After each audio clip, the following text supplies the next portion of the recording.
Om Shanti. Good morning.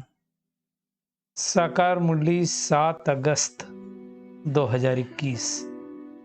बाबा का मीठा मीठा प्यारा प्यारा पत्र हम मीठे मीठे बच्चों के मीठे मंथन के लिए। मंथन शुरू करने से पहले आनंद के सागर शिव बाबा का वरदानी हाथ अपने सिर के ऊपर रखते हैं और उनकी वरदानी किरणों के नीचे बैठ जाते हैं। महसूस करें, मैं आनंद स्वरूप आत्मा हूं, आनंद के सागर की संतान हूं।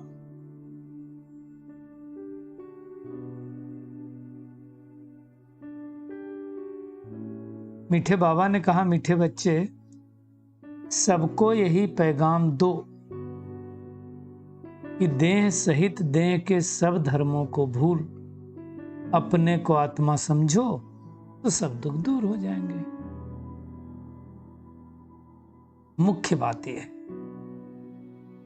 क्योंकि देखिए क्या होता है, हम इन संबंधों में इतना ज्यादा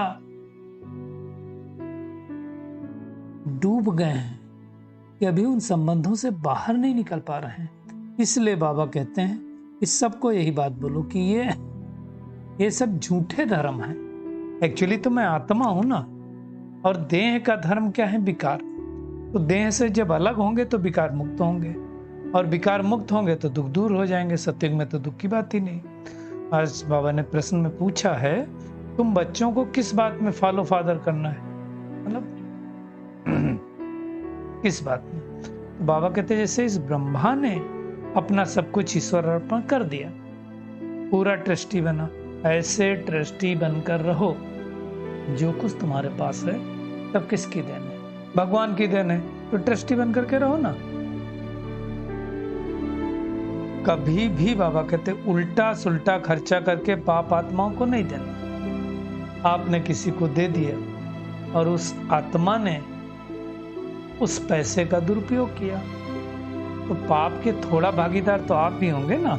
इसलिए बाबा कहते पाप आत्माओं को नहीं देना, अपना सब कुछ ईश्वरीय सेवा में लगाओ, पूरा ट्रस्टी बनो, बाप की श्रीमत पर चलते रहो। बाप देखते हैं कौन बच्चा कितना श्रीमत पर चलता है। अंडरलाइन, भगवान ऊपर से देखता है कि कौन सा बच्चा कितना श्रीमत पर चलता है। आज का गीत, तू प्यार का सागर है, तेरी एक बूंद के प्यासे हम।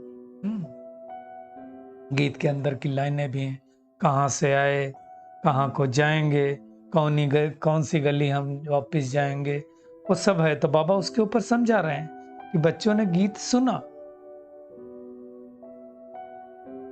कहाँ से आए कहाँ वापस जाएंगे। तो बाबा कहते तुमको तो सब पता चल गया। पहली बात तो ये पता चल गई कि तुम कौन हो। तो क्या पता चला? मैं आत्मा हूं। कहां से आई हूं? मैं आत्मा परम धाम से आई हूं। क्या करने आई हूं?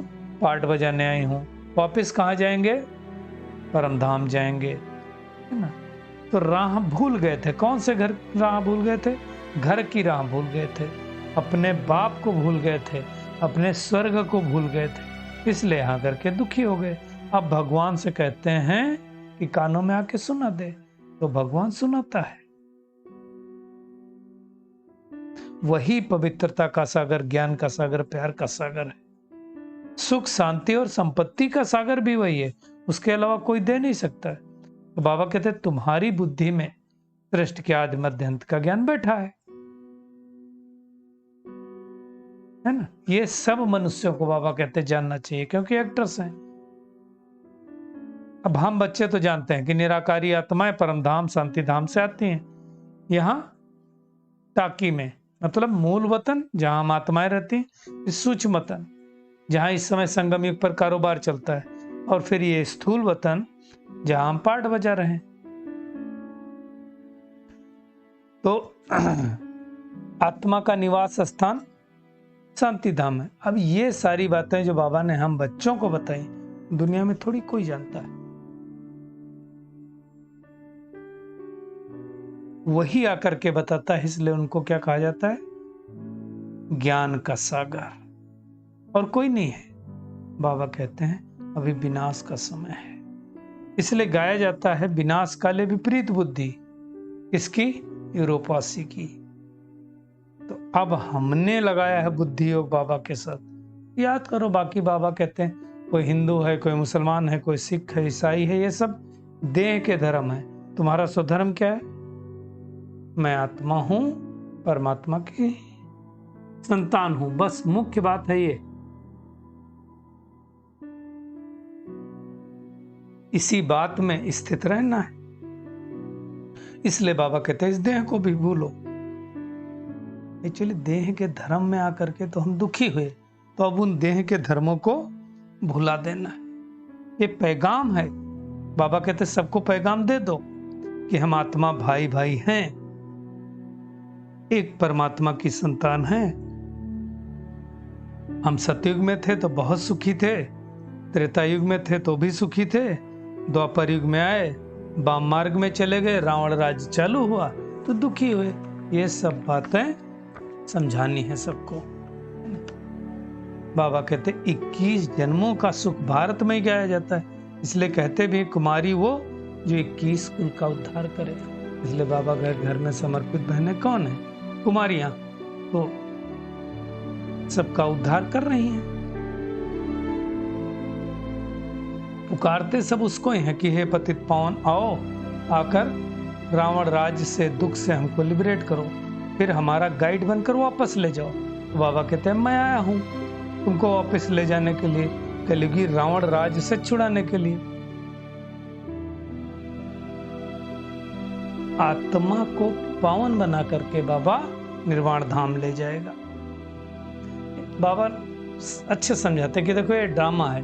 पास्ट जो था वो प्रेजेंट होगा, और जो प्रेजेंट है वो फिर फ्यूचर होगा, है ना। तो फिर से सतयुग आएगा।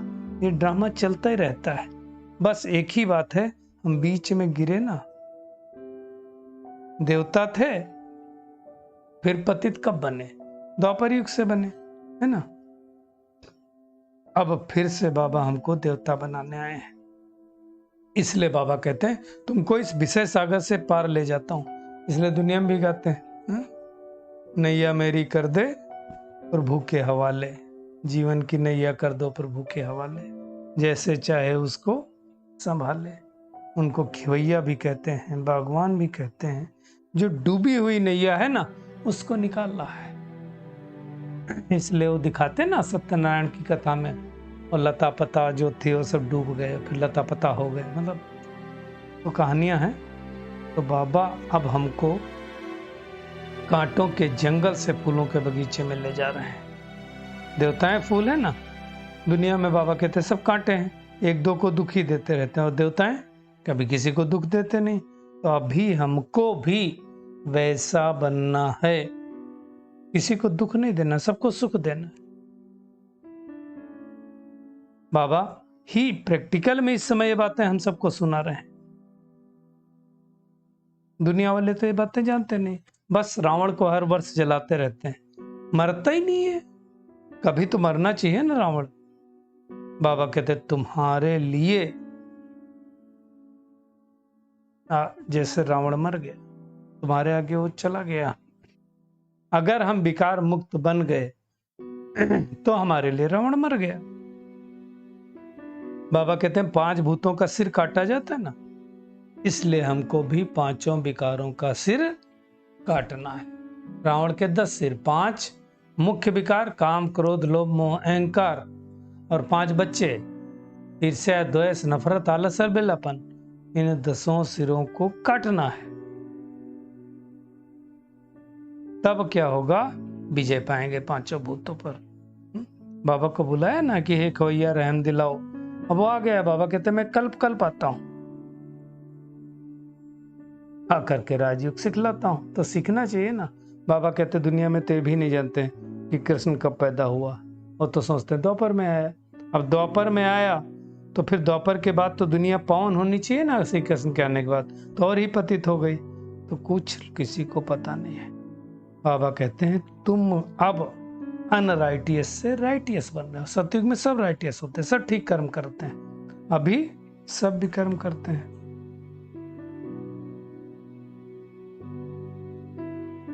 बाबा जन्मों की हिस्ट्री भी बताते हैं, सतयुग में कितने जन्म, त्रेता में कितने जन्म, मतलब सारे वर्ल्ड की हिस्ट्री ज्योग्राफी समझाते हैं। बाबा कहते हैं मैं आकर के किंगडम स्थापन करता हूं,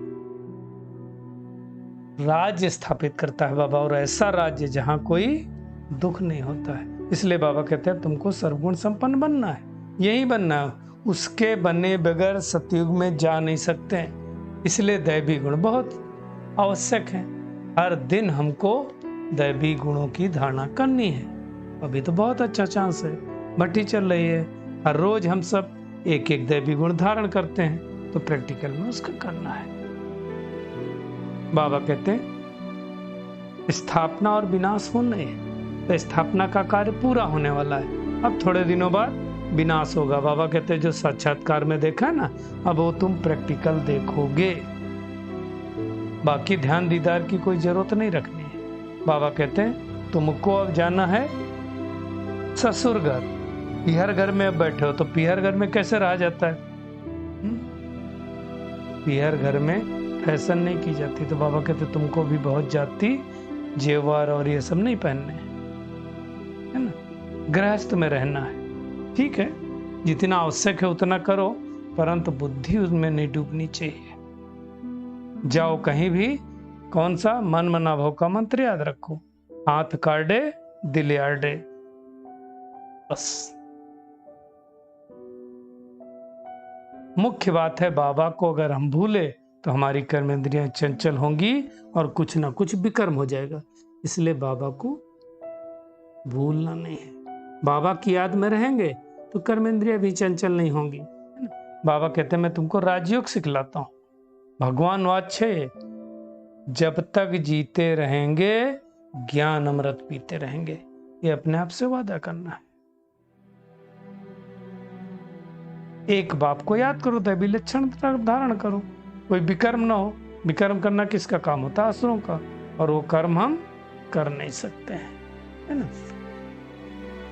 चाहे कुछ भी हो जाए, बाबा के हाथ को छोड़ना नहीं। इसलिए बाबा कहते हैं आश्चर्यवश सुनंती कथंती फिर भागंती हो जाता है। कितने सारे बच्चे छोड़ गए बाबा का हाथ। अब सोचो जब अंतिम समय आएगा, साक्षात्कार होगा, तो उनकी दशा तो शब्द ठीक नहीं है, दुर्दशा कैसी होगी सोचो। भगवान मिल गया, आ गया, सब पहचान मिल गई, उसके बाद छोड़ दिया। तो कभी भी परमात्मा का हाथ नहीं छोड़ना है, कुछ भी हो जाए। इसलिए क्या करो, तुम मत पकड़ो बाबा का हाथ। तुम पकड़ोगे तो हो सकता गलती से छूट जाए। बाबा के हाथ में अपना हाथ दे दो, बाबा पकड़ेगा, वो कभी छोड़ेगा नहीं। तो बाबा कह रहे हैं ट्रस्टी बन करके सब कुछ संभालो। पहले भट्टी बननी थी तो बहुत सारे लोगों ने अपना तन मन धन सब कुछ दिया, है ना। पाकिस्तान में सीखे, फिर यहाँ आकर के सीखे, और फिर सर्विस पर लग गए। बाबा कहते हैं माया से कभी हारना नहीं है। जितना जितना पुरुषार्थ करेंगे, पवित्र बनेंगे, तो विश्व के मालिक बनेंगे। कितनी बड़ी आमदनी। अच्छा पुरुषार्थ नहीं करेंगे तो दास दासी बनेंगे। तो हमें दास दासी बनने का पुरुषार्थ नहीं करना, महाराजा महारानी बनने का पुरुषार्थ करना, मेहनत करनी है। तो क्या करना है? एक तो अपने आप से गांठ बांध लेनी है कि जब तक जीना है ज्ञान अमृत पीते रहना है। महावीर बन माया की बॉक्सिंग में विजयी बनना है। सबके साथ तोड़ निभाना है, लेकिन याद बाबा को करना है। सबको यही पैगाम देना है कि देह सहित देह के सब संबंध भूल करके एक बाप को याद करो, ट्रस्टी बन करके रहो। जो भी आपके पास धन है वो भी उल्टा सुल्टा कार्य में नहीं लगाना है, अपना सब कुछ सफल करना है। बाबा का खूबसूरत वरदान, डबल लाइट बन कर्मातीत अवस्था का अनुभव करने वाले कर्मयोगी भो। बाबा कहते जैसे कर्म में आना स्वाभाविक हो गया है, वैसे कर्मातीत होना भी स्वाभाविक हो जाए। इसके लिए बाबा क्या कहते हैं? डबल लाइट रहो। डबल लाइट रहने के कारण लिए क्या करना पड़ेगा? कर्म करते हुए ट्रस्टी समझो अपने आप को। आत्मिक स्थिति में स्थित रहने का अभ्यास करो। बाबा कहते ये दो बातों का टेंशन रखेंगे तो सेकंड में कर्मातीत, सेकंड में कर्मयोगी बन जाएंगे, है ना। बाबा कहते हैं निमित्त मात्र कर्म करने के लिए कर्मयोगी बनो, फिर कर्मातीत अवस्था का अनुभव होगा। ठीक है, ये ध्यान रखो कि मैं आत्मा इस तन में रह करके कर्म कर रही हूँ। स्लोगन है, जिनकी दिल बड़ी है उनके लिए संभव कार्य भी संभव हो जाता है। चलिए परमात्मा किरणों के नीचे बैठ जाते हैं और महसूस करें मैं कितनी भाग्यशाली आत्मा हूँ। भगवान ने मुझे अपना बनाया है। जब तक मुझे जीना है ज्ञान अमृत पीते रहना है। महावीर बन करके माया को हरा देना है। अब सृष्टि परिवर्तन होने वाली है, इसलिए बाप का हाथ छोड़ने का ख्याल भी नहीं करना। डबल लाइट बन करके कर्मातीत अवस्था का अनुभव करना है। जितना जितना ट्रस्टी रहेंगे और आत्मिक स्थिति का अभ्यास करेंगे, उतना उतना हम डबल लाइट बनते जाएंगे, कर्मयोगी बनते जाएंगे और कर्मातीत अवस्था का अनुभव होता जाएगा। बड़ी दिल रखना है ताकि हमारे असंभव कार्य भी संभव हो सके। शुक्रिया मीठे प्यारे बाप दादा, शुक्रिया आप सभी का इस मीठे मंथन के लिए। ओम शांति।